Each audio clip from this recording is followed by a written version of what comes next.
Kejaksaan Tinggi Lampung menangkap 3 pegawai Kejaksaan Negeri Bandar Lampung sebagai tersangka tindak pidana korupsi dana tunjangan kinerja atau remunerasi pegawai yang memakan anggaran 1,8 miliar sejak tahun 2021 hingga 2022. Dalam tindak pidana korupsi dan dana tunjangan tersebut, negara mengalami kerugian 4 miliar rupiah. Dengan rincian, tersangka LN merugikan negara sebesar 3 miliar rupiah, BR 313 juta rupiah, dan SR sekitar 586 miliar rupiah. Pada perkara tersebut, ketiga tersangka memiliki peran masing-masing.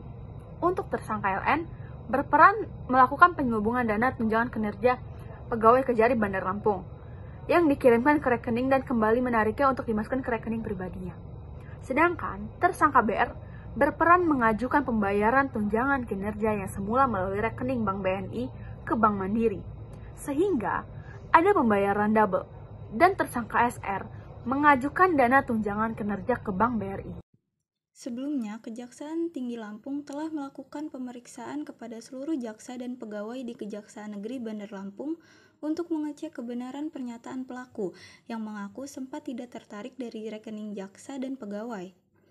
Pemeriksaan tunjangan kinerja ke rekening setiap jaksa dan pegawai di Kejaksaan Negeri Bandar Lampung antara kisaran 3 juta hingga puluhan juta rupiah.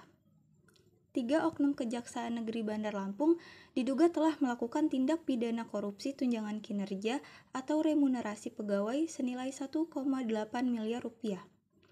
Indikasi tindak pidana korupsi di Kejaksaan Negeri Bandar Lampung itu sendiri berdasarkan laporan hasil pengawasan atau LHP bidang pengawasan terkait pemotongan tunjangan kinerja atau remunerasi pegawai Kejaksaan Negeri Bandar Lampung yang dilakukan oleh pegawai bagian keuangan Kejaksaan Negeri Bandar Lampung. Kemudian modus yang dilakukan dalam tindak pidana korupsi tersebut dengan cara markup atau penggelembungan besaran tunjangan kinerja beberapa pegawai Kejari Bandar Lampung. Setelah uang gaji tersebut masuk ke rekening pegawai yang dimaksud, kemudian langsung dilakukan penarikan atau pendebetan secara otomatis pada hari yang sama berdasarkan surat permintaan penarikan atau pengembalian kepada pihak bank yang dibuat oleh Kaur Keuangan dengan mengatasnamakan Kepala Kejari Bandar Lampung. Perbuatan ketiga tersangka ini melanggar pasal 2 ayat 1, pasal 3 Undang-Undang Republik Indonesia Nomor 31 Tahun 1999 tentang pemberantasan tindak pidana korupsi sebagaimana telah diubah dengan Undang-Undang Nomor 20 Tahun 2001 tentang perubahan atas Undang-Undang Nomor 31 Tahun 1999 tentang pemberantasan tindak pidana korupsi.